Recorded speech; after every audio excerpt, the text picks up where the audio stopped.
Değerli basın mensupları, sizi bekliyorlar. Savaşın ve krizlerin oluşturduğu insani trajediler dünya genelinde milyonlarca insanı temel ihtiyaçlardan yoksun bırakıyor. Türkiye'nin önde gelen çok sayıda sivil toplum kuruluşu sizi bekliyorlar projesiyle güçlerini birleştirerek bu zor durumdaki insanlara umut olmaya devam ediyor. Türkiye'deki sivil toplum kuruluşları bugüne kadar savaş ve kriz bölgelerinde yürüttükleri çalışmalarıyla milyonlarca hayatı etkileyen projelere imza attı.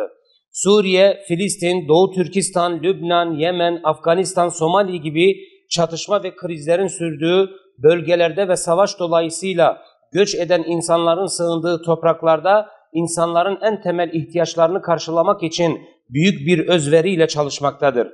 Barınma desteği sağlayarak yüz binlerce insanın soğuk ve olumsuz hava koşullarından korunmasını amaçlayan çadır kentler, konteyner evler ve geçici barınma alanları kurmuşlardır.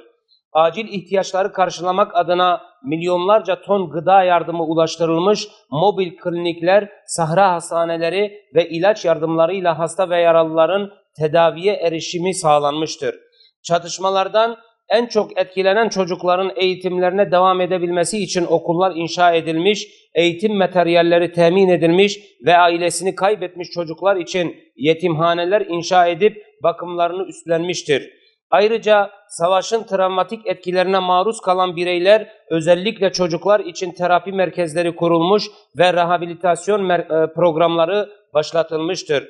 Bu çalışmalar yalnızca fiziksel ihtiyaçları karşılamakla kalmamış, aynı zamanda insanların güven ve umut duygularını yeniden inşa etmeye katkı sağlamıştır. Türkiye'nin sivil toplum kuruluşları insani yardım çalışmalarını yalnızca karayoluyla değil, denizler aşarak da ihtiyaç sahiplerine ulaştırmaktadır. Türkiye Sivil Toplum Kuruluşları geçmişte birçok projede savaş ve kriz bölgelerine ortak çalışmalar ile mazlumlara umut oldu. Örneğin 9 sivil toplum kuruluşunun başlattığı Lübnan için hemen şimdi yardım seferberliği kampanyasıyla hazırlanan 1000 ton yardım malzemesi taşıyan gemi Lübnan'a ulaşmıştır. Gemide gıda, hijyen, kıyafet ve barınma gibi temel ihtiyaçlara yönelik malzemeler yer almış ve yardım malzemelerinin dağıtımı hala devam etmektedir. Benzer şekilde Sudan'a gönderilen 150 konteyner insani yardım malzemesi taşıyan iyilik gemisi Port Sudan limanına ulaşmış ve iç savaşın gölgesinde umutsuzluk içerisinde olan Sudan halkına umut olmuştur. Bu tür yardımlar insanlığın dayanışma ruhunu güçlendirerek kriz bölgelerine umut taşımaya devam etmektedir. Dünyada savaşlar bitmiyor. Kriz bölgelerinde durum her geçen gün kötüleşmeye devam ediyor. İnsanlar savaşın, göçlerin, yoksulluğun ve hastalıkların gölgesinde yaşam mücadelesi verirken bölgelerdeki insani ihtiyaçlar da her geçen gün artmaya devam ediyor. Birkaç savaş ve kriz bölgesinden durumu aktaracak olursak, Filistin, Gazze'de devam eden saldırılar 45 bine yakın Filistinlinin hayatını kaybetmesine, 101.827 kişinin yaralanmasına yol açtı. Bombardıman nedeniyle binlerce aile yok oldu. Yüz binlerce ev kullanılmaz hale geldi. Filistin'de savaşın yıkıcı etkisi özellikle kadınlar ve çocuklar üzerinde derin izler bırakıyor.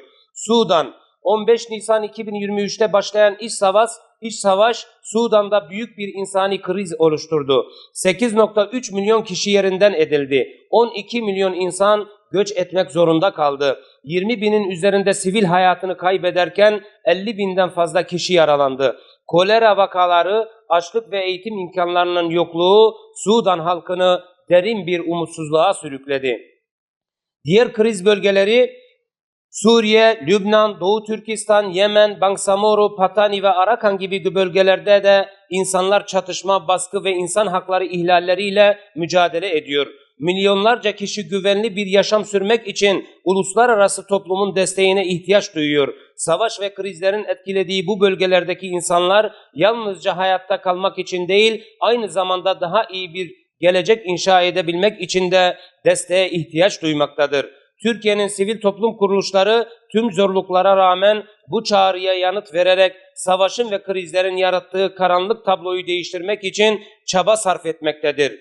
Zorlu koşullara rağmen savaş bölgelerine ulaşmak yardımları ulaştırmak ve en kritik alanlarda faaliyet göstermek, sivil toplum çalışanlarının fedakarlığı ve dayanışma ruhunun bir göstergesidir. Yıkımın ve acının en derin hissedildiği alanlarda bile barınma, sağlık, gıda ve eğitim gibi temel ihtiyaçları karşılayarak insanlara yalnızca yardım değil, aynı zamanda umut da taşımaktadır. Bu özverili çalışmalar, savaşın izlerini silmek, mağdurların hayatlarını yeniden kurabilmelerine destek olmak ve insanlığın vicdanını canlı tutmak için yürütülmektedir. Türkiye'deki sivil toplum kuruluşları olarak dünyanın dört bir yanında bizi bekleyen mazlumlara umut olmaya devam edeceğiz.